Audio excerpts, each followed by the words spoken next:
నమస్తే, నేను మురళీధర్. ఏలూరు మాజీ శాసనసభ్యులు ఆళ్ల కాళీకృష్ణ శ్రీనివాస్ ఎట్టకేలకు తెలుగుదేశం పార్టీలో జాయిన్ అయ్యారు. ముఖ్యమంత్రి చంద్రబాబు నాయుడు సమక్షంలో పార్టీ కండువా కప్పుకున్నారు. అయితే ఇప్పటివరకు బాగానే ఉంది. ఏ నానినైతే వ్యతిరేకించి ఏలూరులో ప్రజలు తెలుగుదేశం పార్టీ అభ్యర్థికి అఖండ మెజార్టీ కట్టబెట్టారు, ఈ రోజున వాళ్ళకి ఏం సమాధానం చెప్తారని చెప్పేసి పార్టీలో కొంతమంది పెద్దలు గుసగుసలు ఆడుకుంటున్నారు.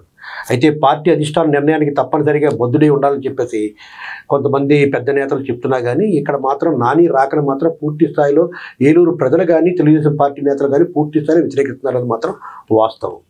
నాని చేరిక ఆషామాషిగా జరగలేదని చెప్పేసి కూడా కొన్ని వార్తలు కూడా వినిపిస్తున్నాయి. భారీ స్థాయిలో డబ్బులు అధిష్టానానికి అంటే తెలుగుదేశం పార్టీ అధిష్టానానికి ఇచ్చి పార్టీలో చేరారని చెప్పేసి కూడా వార్తలు వినిపిస్తున్నాయి. ఏలూరులో కూడా ఏలూరు సంబంధించిన వాళ్ళకి కూడా భారీ స్థాయిలో ముడుపులు అందిస్తేనే కానీ ఈ పార్టీలో చేర్చుకోలేదని చెప్పేసి కూడా వార్త వినిపిస్తుంది. అది ఎంతవరకు నిజం మనం చెప్పలేం, కానీ బయట అయితే ఈ వార్త అయితే పూర్తి స్థాయిలో చక్కర్లు కొడుతుంది. అయితే అంత డబ్బులు ఇచ్చి పార్టీలో చేరాల్సిన పరిస్థితి ఏంటని చెప్పేసి కొంతమంది కూడా ప్రశ్నిస్తున్నారు. దానికి కూడా కారణం చెప్తున్నారు. ఆయన అక్రమ ఆస్తులు కాపాడుకోవడానికి గత్యంతరలేని పరిస్థితుల్లో తెలుగుదేశం పార్టీ కండువా కప్పుకున్నారు. పార్టీలో చేరేటప్పుడు ముఖం మీద కూడా కనీసం చిన్న చిరునవ్వు కూడా కనబడలేదు.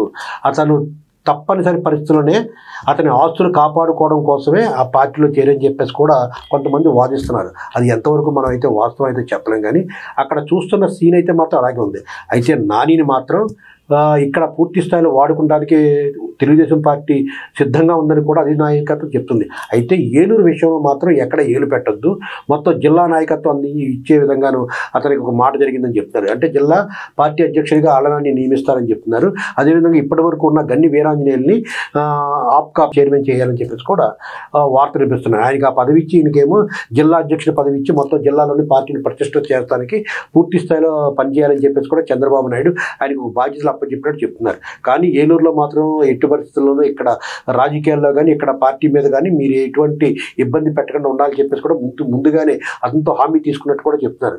ఎందుకంటే ఏలూరులో ఎన్నో సంవత్సరాలుగా ఇక్కడ 3 పర్యాయాలు ఎమ్మెల్యేగా పనిచేసినప్పుడు ఇతనికి కొంతమంది క్యాడర్ ఉంటుంది, కొంతమంది అభిమానులు ఉంటారు.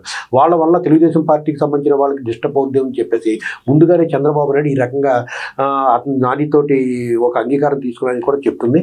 ఏం జరిగినా ఏమైతే మాత్రం నాని తెలుగుదేశం పార్టీలో చేరడం మాత్రం తెలుగుదేశం పార్టీ నేతలకు మాత్రం సుతరాము ఇష్టం లేదు. ఏ కింద స్థాయి నాయకులతో సహా ఎవరో నానిని హర్షించట్లేదు.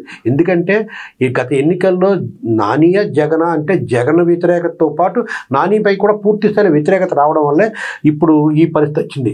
నాని తెలుగుదేశం పార్టీలో చేరడం వల్ల ముందుగా చేరిన వైఎస్ఆర్ కాంగ్రెస్ పార్టీ నేతలకు కొద్దిగా ఇబ్బంది పడే అవకాశం అయితే ఉంది. నానిని కాదనుకొని చెప్పేసి ఈ పార్టీలో చేరారు కాబట్టి వాళ్ళు ఈ పార్టీలో ఉంటారా ఉండరా అన్నది కూడా ఒక వార్తలు వినిపిస్తున్నాయి. ఇప్పటివరకు అయితే మధ్యాహ్నం ఈశ్వరి బలరాం దంపతులు అయితే పార్టీ మారతారని చెప్తున్నారు. మరో పక్కేమో అతనికేమో మార్కెట్ యార్డ్ చైర్మన్ ఇచ్చేందుకు ప్రయత్నాలు జరుగుతున్నాయని కూడా బుజ్జగించే విధంగా జరుగుతున్నాయని చెప్పేసి కూడా అంటున్నారు. ఈ రకంగా అయితే పార్టీ ఏలూరులో నాని చేరడం వల్ల చాలా విపత్కర పరిస్థితి అయితే ఉందని చెప్పుకోవచ్చు.